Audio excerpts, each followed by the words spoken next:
Welcome to qnawire. Okay, so here is our substrate.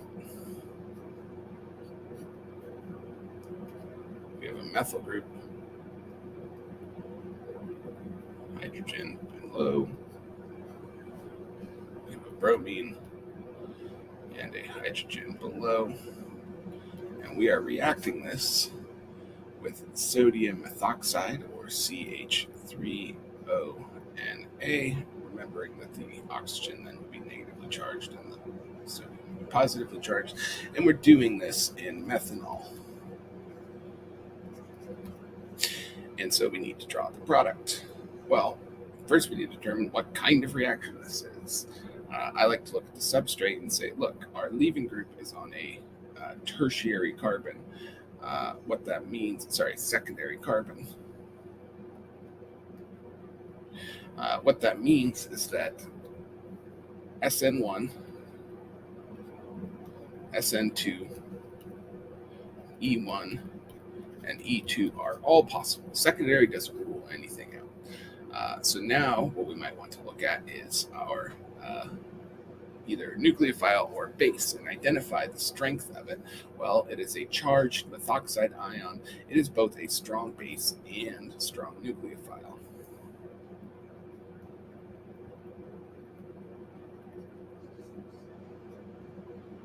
Right?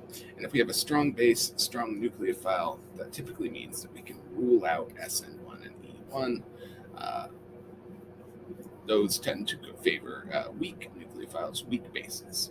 Right? So now we're deciding, is this a substitution reaction or is this going to be an elimination reaction? And our final clue then is the solvent. Here we recall that, well, let's identify what kind of solvent we have. This is indeed a polar solvent. Yes, right? Methanol is definitely polarized. It's not, the dipoles in it don't cancel out. And it is also protic, right? So we have a polar protic solvent. Recall that polar protic solvents favor E2, right? So when we're deciding between SN2 and E2, and we have a polar protic solvent, we go in the direction of E2. If you want to think about why that might be, you can consider that polar protic solvents decrease the strength of nucleophiles, but not bases as much.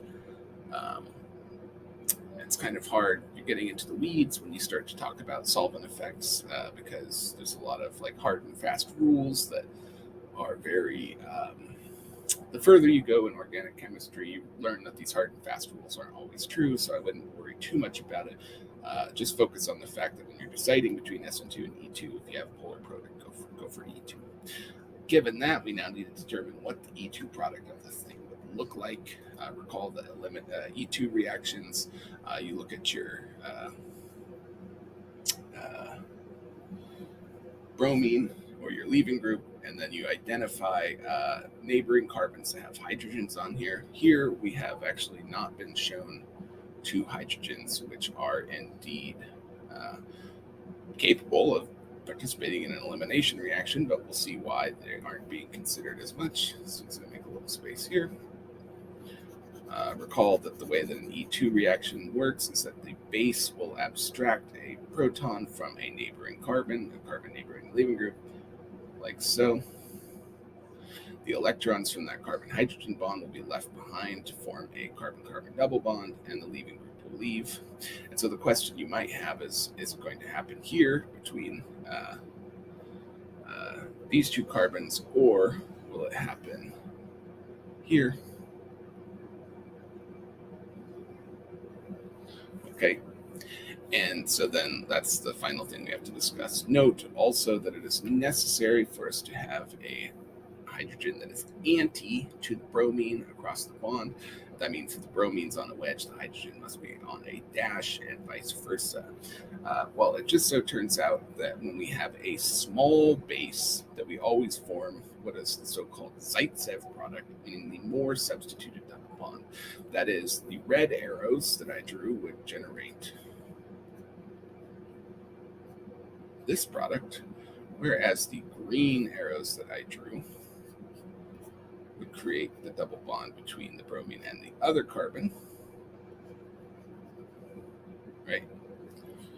And when we consider the stability of these products, we know that this is the Zaitsev.